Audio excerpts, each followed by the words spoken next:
Hello and welcome to the Military History Club's Great Battle in 10 Minutes series.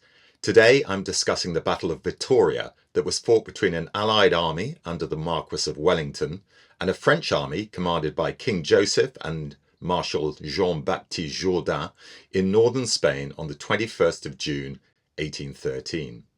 It ended in a decisive Allied victory and was the last major battle of the Peninsular War. In July 1812, after Wellington's victory at Salamanca, the French had evacuated Madrid, which the Allies entered on the 12th of August 1812.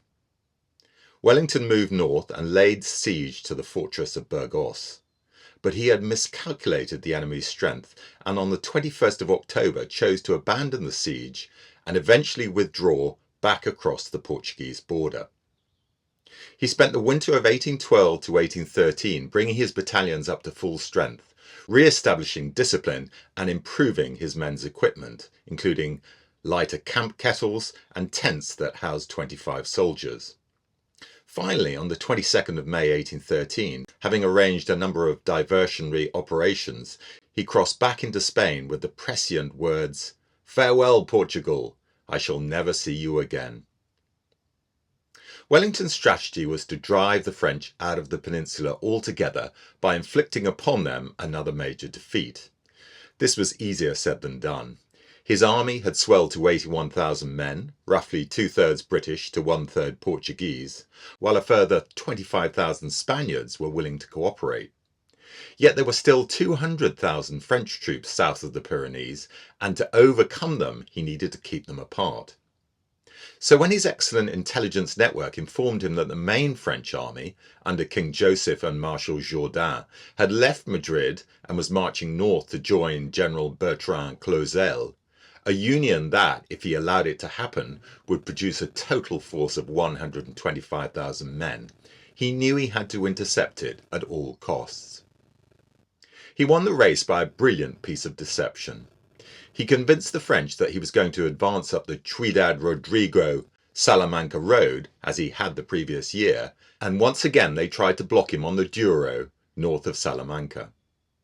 But he only took a third of his army, mainly cavalry and a small force of infantry, by that route, and moved the rest through the mountains of northern Portugal to outflank King Joseph's position and force him to retire to the northeast. Thereafter the pursuit followed a similar pattern. Every time the French stopped to make a stand, Wellington's reunited army would march round their right flank.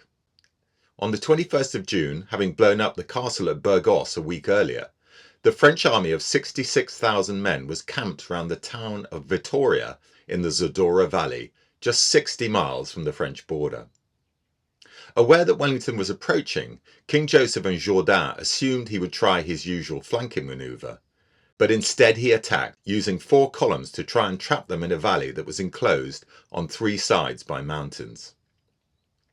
Wellington's plan was to pin the French in position with an initial assault from the west, before his 3 flanking columns attacked in succession from the north and northeast.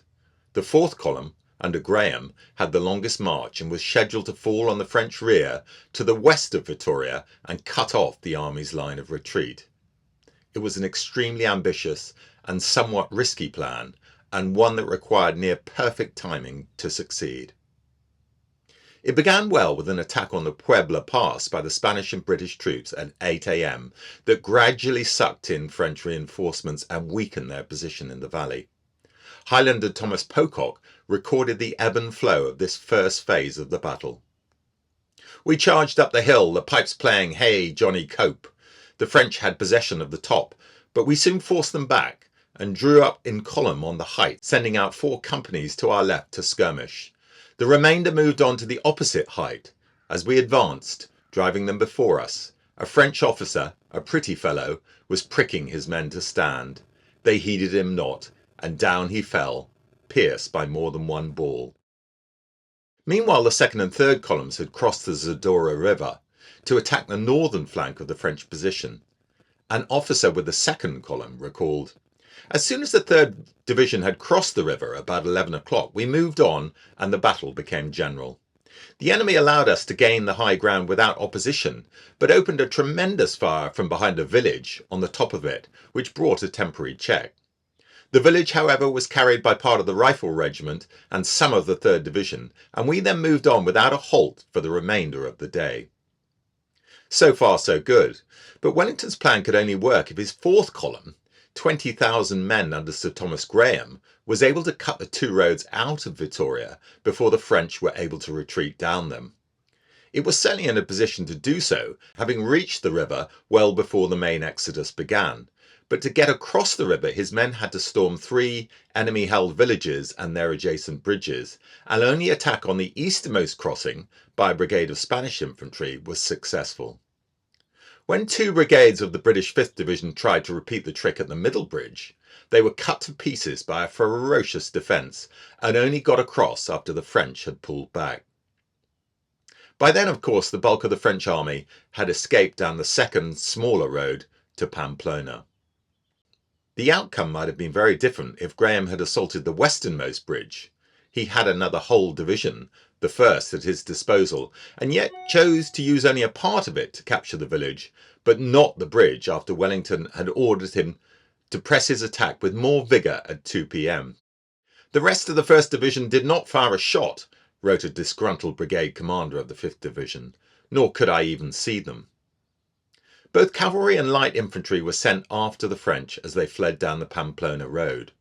But the pursuit was not as vigorous as it might have been because many horsemen stopped to plunder the huge baggage trains the French had abandoned to the east of Vitoria.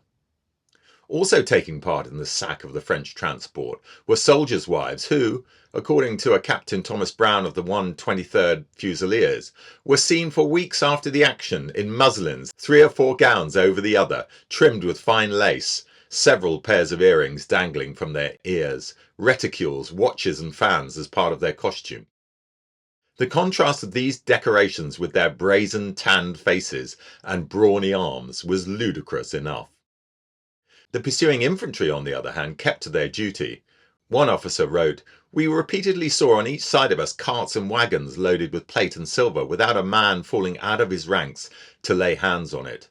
The division in our rear got an immense quantity, some officers having got from $8,000 to $10,000. And even our band, who had charge of the officers' horses, came out next morning loaded with dollars and plate. Our camp next morning more resembled a fair than a regular encampment, every man selling and buying some article of plunder." Wellington's fury at this latest instance of military lawlessness, more serious in this instance as it hampered his pursuit of the enemy, is evident in his complaint to Lord Bathurst that the battle had totally annihilated all order and discipline. He added, "This is the consequence of the state of discipline of the British Army. We may gain the greatest victories, but we shall do no good until we shall so far alter our system as to force all ranks to perform their duty." Wellington was being a little harsh. The British redcoat rarely shirked his duty when a fight was at its hottest. Once it was won, however, he felt it was his right to loot. Wellington's failure to destroy Joseph's army at Vitoria was, in any case, not chiefly due to soldierly indiscipline, but rather to General Graham's failure to cut the French line of retreat. Nevertheless, Wellington had comprehensively outgeneraled both Joseph and Jourdan with a brilliantly fought campaign that in just over 2 months had driven the bulk of the French forces in Spain to the very borders of France, where, at Vitoria, he had inflicted another stinging defeat. Not that victory had come cheap. He had lost almost 5,000 men, the French 7,000, all but 2 of their 153 guns, and all of their baggage. But this time Wellington's success on the field of battle would not be followed by a strategic retreat.